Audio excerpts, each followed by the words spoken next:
دجال کے ظہور کے بعد ایمان لانے والے شخص کو اس کا ایمان کچھ نفع نہ دے گا۔ یہ حدیث آپ صلی اللہ علیہ وسلم نے ہم سے کیوں بیان فرمائی؟ کیا یہ صرف ایک نصیحت ہے یا اس میں چھپا ایک ایسا پیغام ہے جسے وقت سے پہلے پہچان لیا جائے تو ہمارے لیے بہتر ہوگا؟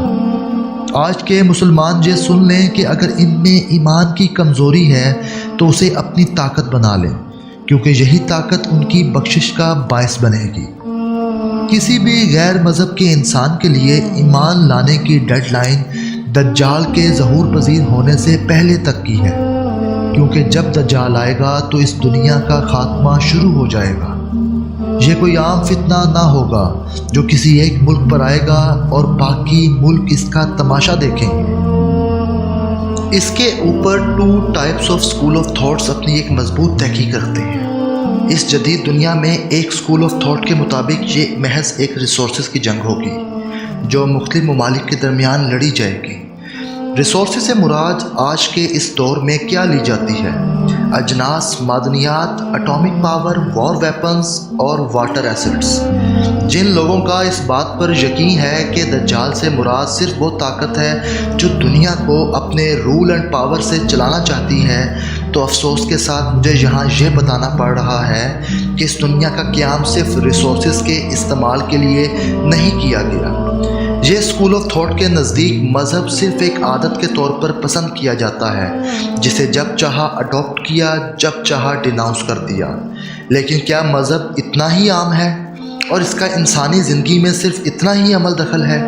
جب میں یہ سوال ان سے کرتا ہوں تو ہمیشہ جواب کا منتظر رہتا ہوں۔ یہ مذہب ایک ایسی چیز ہے جس نے انسان کو انسان ہونے کی اہمیت دی ہے۔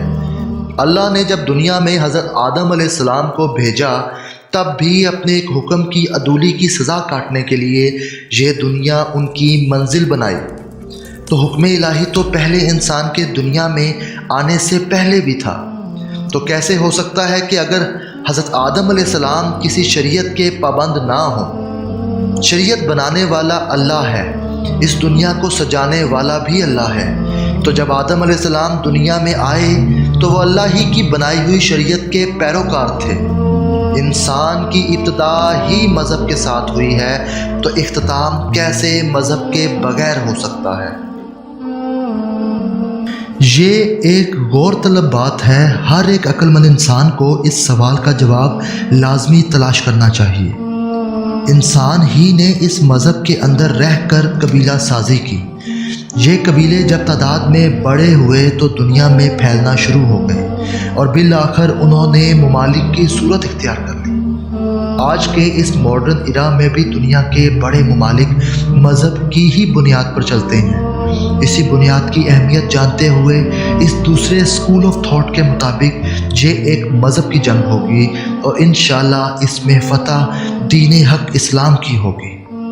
ان دونوں اسکول آف تھاٹس کو پڑھنے کے بعد ایک اندازہ لگایا جا سکتا ہے کہ بظاہر دونوں ہی کی بنیاد مختلف ہے، لیکن دونوں ایک بات پر قائل ہیں کہ اس دنیا کے ختم ہونے کے لیے ایک آخری جنگ ہونا ضروری ہے۔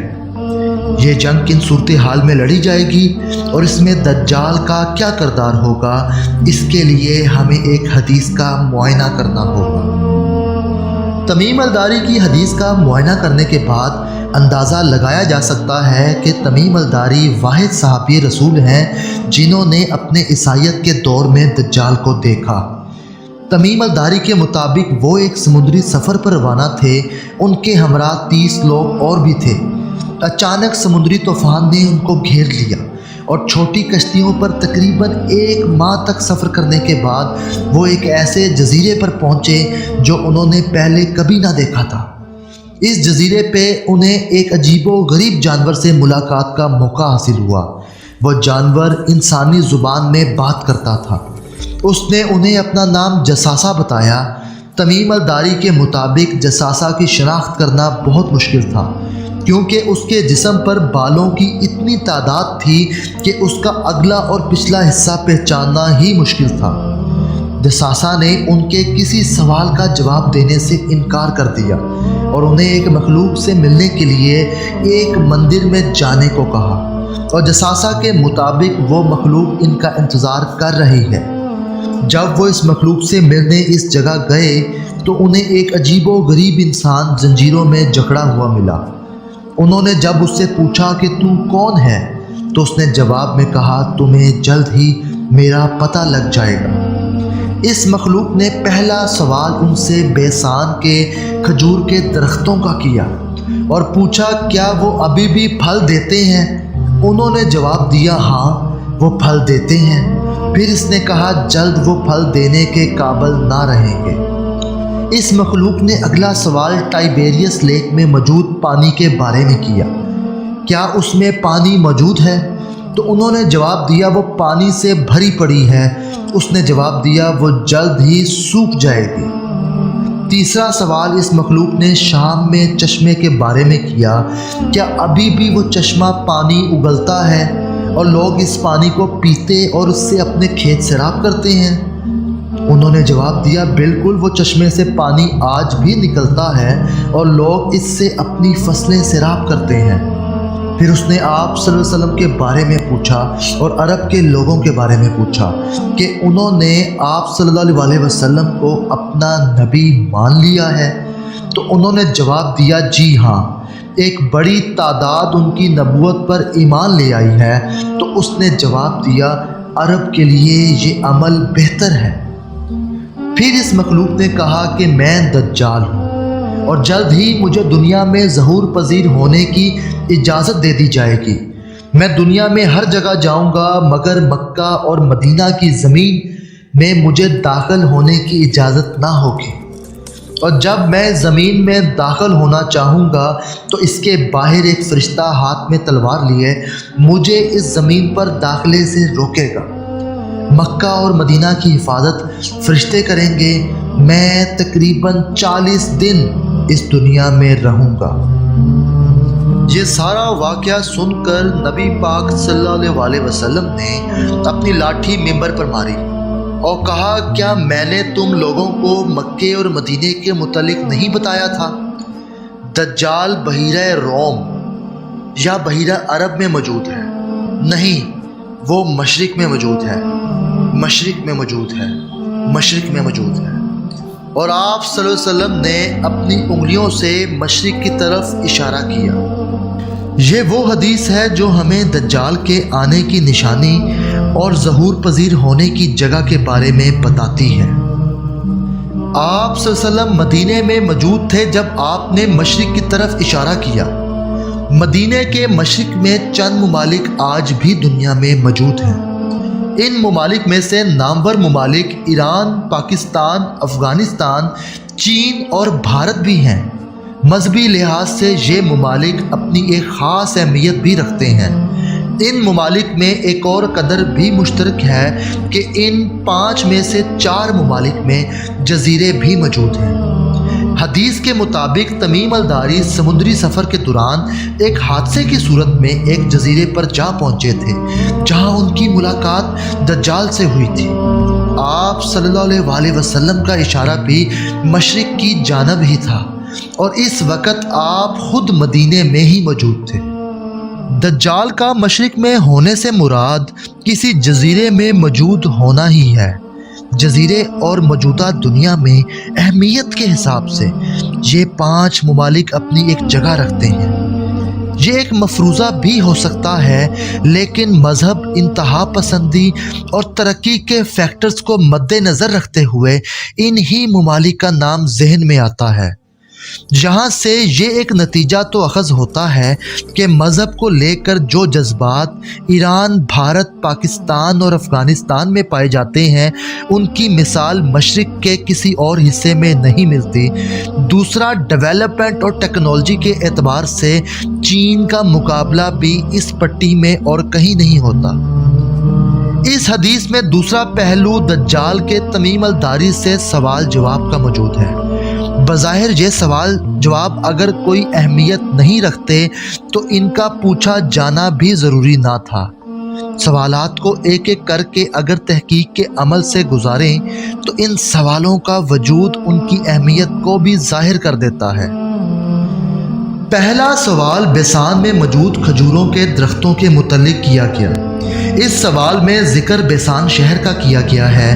بیسان شہر اس دور میں فلسطین کا سب سے پرانا شہر تھا اور موجودہ دور میں یہ شہر اسرائیل کے قبضے میں ہے۔ یہ شہر ایک وقت میں کھجوروں کے باغات کی وجہ سے مشہور تھا۔ اس وقت کے لوگ ان باغات سے اپنی آمدنی اور کھانے پینے کا بندوبست کرتے تھے۔ موجودہ بہت سے سالوں میں فلسطین اور اسرائیل کے دوران مستقل تنازع کی صورت میں ہونے والی جنگوں اور جھڑپوں کی وجہ سے اس شہر کی زمین بنجر ہو گئی۔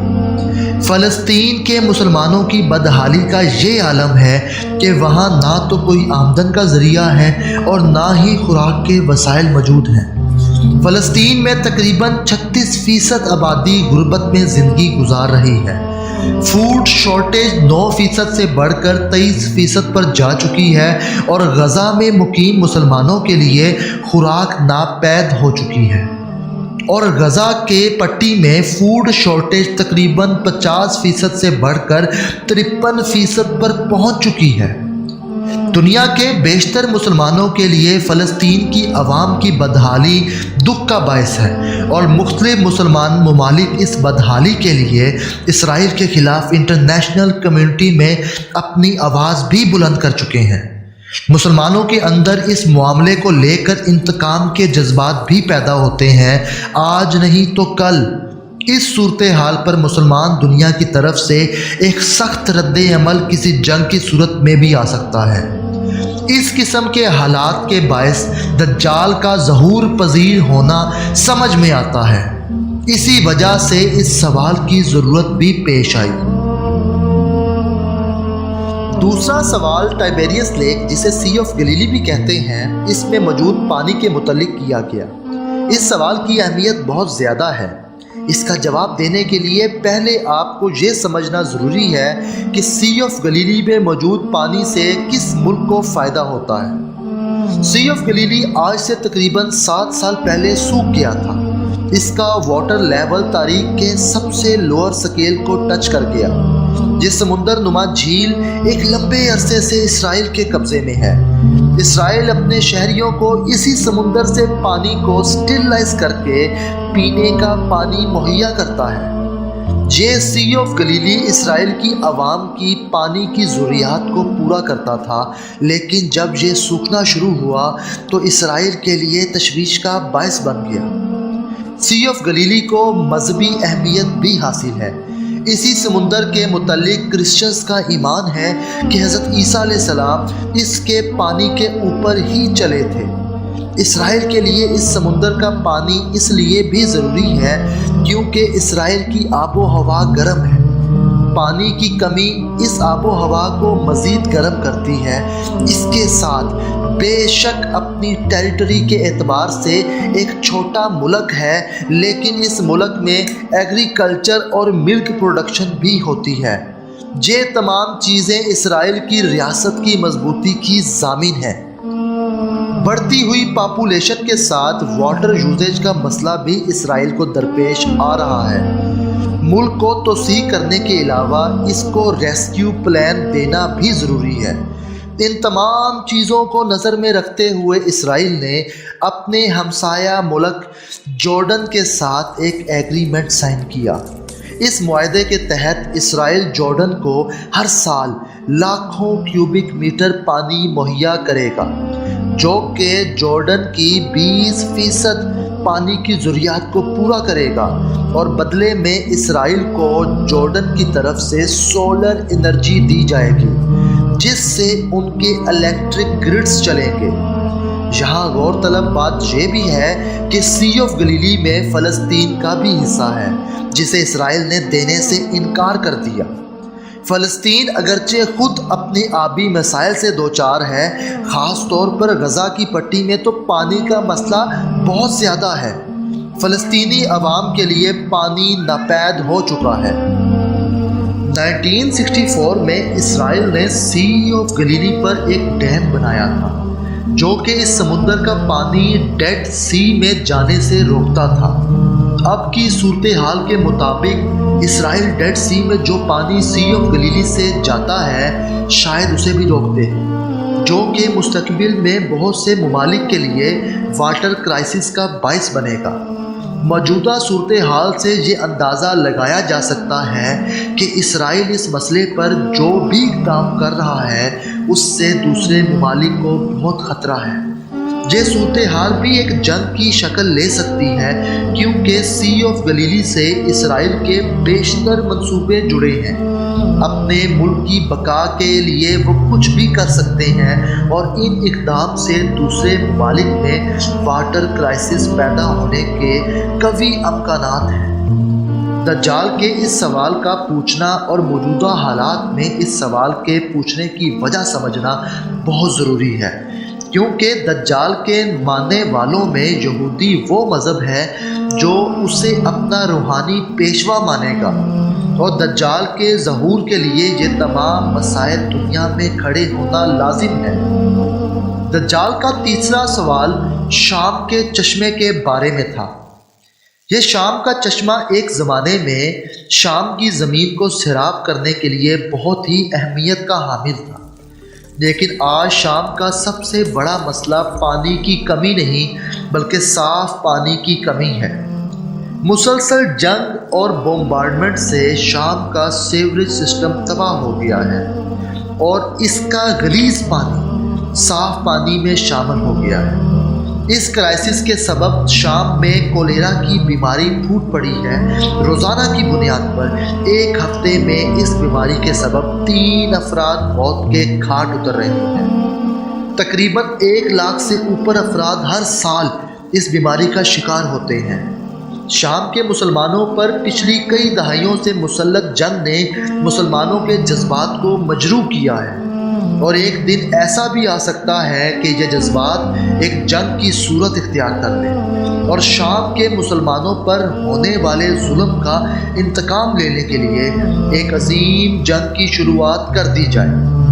یہ جنگ اتنی بڑھ جائے کہ بالآخر دجال کے لیے ظہور پذیر ہونے کا سبب بنے۔ ان سوالات کے جوابات کو جب آج کے دور میں دیکھا گیا تو اس سے اندازہ ہوتا ہے کہ دجال نے ان سوالات کو پوچھنا ضروری کیوں سمجھا تھا۔ ان تمام سوالات کا مطلب یہی انڈیکیٹ کرتا ہے کہ یہ سب مسائل مسلمانوں کو ہی درپیش ہوں گے۔ اس اعتبار سے ایک بار پھر اس حدیث پر غور کیا جائے تو اندازہ ہوتا ہے کہ دجال کا آخری سوال آپ صلی اللہ علیہ وسلم کے بارے میں تھا اور عرب کے رد عمل پر تھا۔ آپ صلی اللہ علیہ وسلم مسلمان امت کے نبی ہیں، وہ آخری نبی ہیں جس کے بعد نبوت کا دروازہ بند کر دیا گیا۔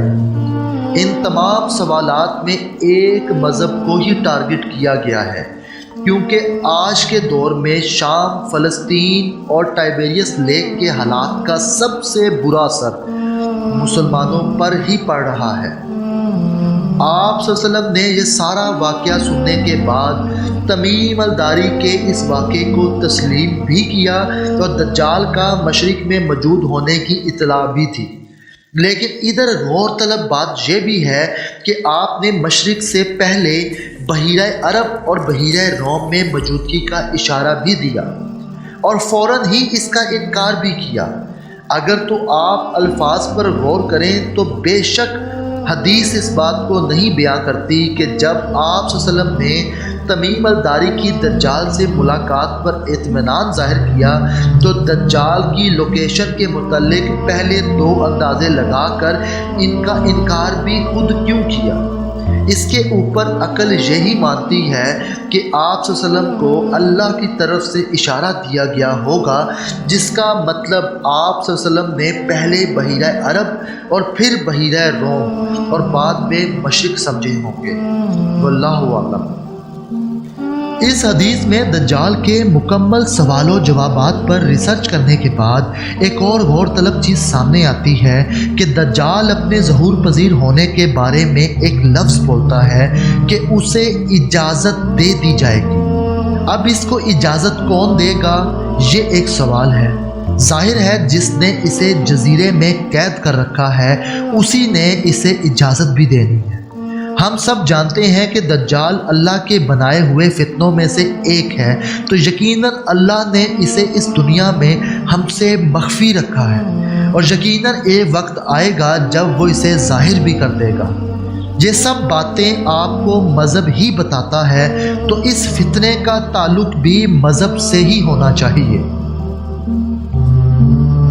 اس حدیث میں ایک غور طلب بات یہ بھی ہے کہ دجال صحابی رسول تمیم الداری رضی اللہ تعالی عنہ کو اپنے آنے کا طریقہ اور کن مقامات پر اسے فرشتے روکیں گے اور کتنا عرصہ وہ زمین پر گزارے گا اس کے متعلق بھی بتاتا ہے۔ تو سوال یہ اٹھتا ہے کہ دجال کو کیسے یہ معلوم ہے کہ اسے کن علاقوں میں داخلے سے روکا جائے گا اور وہ کتنے دن زمین پر رہے گا؟ ہاں، ایک بات ضرور ہے کہ دجال اپنے خاتمے کے متعلق تمیم الداری کو کچھ نہیں بتاتا۔ حدیث کے الفاظ پر غور کرنے کے بعد پتہ چلتا ہے کہ دجال کو علم ہے کہ اس نے کتنا عرصہ اس زمین پر گزارنا ہے اور اس عرصے میں کس مذہب کو ٹارگٹ کرنا ہے، کیونکہ پوری دنیا میں مکہ اور مدینہ ہی وہ علاقہ ہے جس میں وہ داخل نہ ہو سکے گا۔ یہ علم دجال کو کیسے ہے اور اسے اس علم کے بعد بھی کیا خدائی کا دعویٰ کرنا پڑے گا؟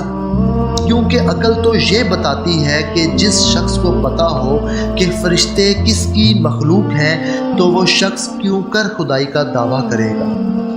دراصل تحقیق کے عمل سے گزر کر جو وجہ سامنے آتی ہے وہ یہ ہے کہ دجال کو اللہ نے اس مقصد کے لیے ہی بنایا ہے۔ یہ فتنہ اللہ نے اس دنیا میں پھیلے ہوئے تمام مذاہب کے لیے رکھا ہے، اور اس فتنے سے انسانوں کو پرکھا بھی جائے گا۔ تو اہل ایمان ہوں گے وہ اس کو خدا نہیں مانیں گے، اور اہل ایمان میں جن کے نزدیک مذہب ایک آپشن ہے وہ یقیناً اسے دیکھ کر بھٹک جائیں گے۔ ایسے ہی دوسرے مذاہب کے لوگوں کے لیے بھی یہ ایک چیلنج ہوگا۔ جو دجال کے ساتھ ہوگا وہ یقیناً اپنا ایمان چھوڑ دے گا، اور کوئی غیر مذہب جب دجال کو خدا ماننے سے انکار کرے گا تو درست مذہب کی پہچان کر کے ہی دجال کا انکار کرے گا۔ لہٰذا درست مذہب اسلام کے علاوہ اور کوئی نہیں ہے، کیونکہ یہ وہ واحد دین ہے جو دجال کے متعلق اتنی ڈیٹیلز رکھتا ہے۔ اب جب دجال کو اللہ نے پوری دنیا کے لیے ایک چیلنج کی صورت میں رکھنا ہے تو اس کا چھپا ہونا بھی ضروری ہے، کیونکہ جب اس نے ظاہر ہونا ہے تو انسانوں کے لیے یہ ایک نیو ایکسپیرینس ہی ہونا چاہیے جس کے وہ پہلے سے عادی نہ ہوں۔ دجال اگر کوئی ایسا انسان ہو جو خود سے خدائی کا دعویٰ کرے اور اس کے پاس بے تحاشا طاقت بھی ہو تو اس کا یہ کہنا نہیں بنتا کہ کن علاقوں میں وہ داخل نہ ہو سکے گا اور فرشتے اس سے لڑیں گے اور وہ اتنے دن دنیا میں گزارے گا۔ اس کا مطلب ہے کہ وہ انسانی شکل میں اللہ ہی کی طرف سے ایسی طاقت ہوگا جو اللہ کی مرضی سے یہ سب فتنہ پھیلائے گا۔ دنیا کے سٹیج پر دجال بھی ایک ایلیمنٹ ہی ہوگا جو کہ اس دنیا کو اس کے آخری مراحل تک لے کے جائے گا۔ ایک بات یہ بھی ہے کہ اگر دجال یہ سب کام اپنے ارادے سے کرے گا تو خدائی کا اتنا بڑا دعویٰ کرنے والی اس مخلوق کی سزا بھی کہیں بیان ہونی چاہیے۔ روز محشر اسے بھی تو حساب کتاب کے لیے حاضر ہونا چاہیے، جبکہ حساب تو ابلیس تک کا بھی ہوگا، لیکن اس کے معاملے میں صرف اس کا دنیا میں ہی سفر بیان ہوتا ہے۔ روز محشر حساب کتاب کا بیان کہیں بھی نہیں ملتا۔ اس وجہ سے اس کا خدا کی مرضی سے یہ سب کرنا بنتا ہے، ورنہ فرعون، نمرود، شہداد جیسے لوگ جنہوں نے خدائی کا دعویٰ کیا وہ دنیا میں اور آخرت میں سزا کے مرتکب ہوں گے تو یہ کیسے بچ جائے گا؟ اس کا دعویٰ اللہ کیوں نہیں روز محشر حساب کتاب کے لیے لائے گا؟ ان تمام سوالات کا جواب ایک ہی ہے کہ یہ مخلوق خدا نے اس دنیا کو ختم کرنے کے لیے بنائی ہے، اور اس مخلوق نے انسانوں کے لیے چیلنج کا کام کرنا ہے، تو اس میں مرضی خود خدا کی ہے، وہ اپنی مخلوق انسان کو آخری لمحے تک پرکھے گا۔ اب اس حدیث کے مکمل جائزے کے بعد ہمیں اندازہ ہوتا ہے کہ یہ مذہب کی ہی بنیاد پر یہ آخری فتنہ برپا ہوگا اور پوری دنیا کے مذاہب کے لیے چیلنج ہوگا، کیونکہ دجال کی آمد کے لیے جو مواقع سازگار ہیں ان کے لیے دجال کا مشرق سے نکلنا ہی ضروری ہے، کیونکہ مشرق میں جن 5 ممالک کو ہم نے مار کیا، اب ان میں سے بھارت، پاکستان، افغانستان اور ایران وہ ممالک ہیں جدھر مذہب کو لے کر انسان اکٹھے اور جدا ہیں۔ ان ممالک میں ہونے والی مذہبی انتہا پسندی اس چیز کی ضامن ہوگی کہ وہ دجال کے لیے وہ مواقع فراہم کرے جو اس کے ظہور کا سبب بنے۔ انتہا پسندی کے علاوہ ایک بڑی تعداد ان ممالک میں مذہب کے پیروکار کی بھی ہیں جو دنیا میں ہونے والے مظالم پر اپنا سخت رد عمل بھی دکھاتے ہیں، اور یہ رد عمل مختلف ممالک کے درمیان جنگی صورت بھی اختیار کر لیتا ہے۔ ٹیکنالوجی اینڈ ڈیولپمنٹ کے اعتبار سے چین دجال کا اعلیٰ کار بھی بن سکتا ہے، کیونکہ اسے جس قسم کے کرشمے کر کے دکھانے ہوں گے تو لازم ہے وہ اس دور کے انسانوں کے لیے حیرت کا باعث بھی ہونے چاہیے، پھر ہی اس کی بنیاد پر لوگ اس کے قائل ہوں گے۔ واللہ عالم، مشرق میں اس کی موجودگی کس جگہ پر ہے، اس کا جواب ان 5 ممالک میں سے مل سکتا ہے۔ آنے والا وقت یہ بتائے گا، کیونکہ جیسے جیسے دنیا ترقی پا رہی ہے ویسے ویسے اپنے خاتمے کی طرف بھی پہنچ رہی ہے۔ خدا ہمیں اس چیلنج میں اپنے ایمان پر مضبوط رہنے کی توفیق عطا فرمائے۔ اس طرح تمیم الداری کی حدیث مکمل ہوتی ہے۔ ہماری اس کوشش کو سراہنے کے لیے ہمارا یہ چینل سبسکرائب کریں اور بیل آئیکن پر کلک کریں۔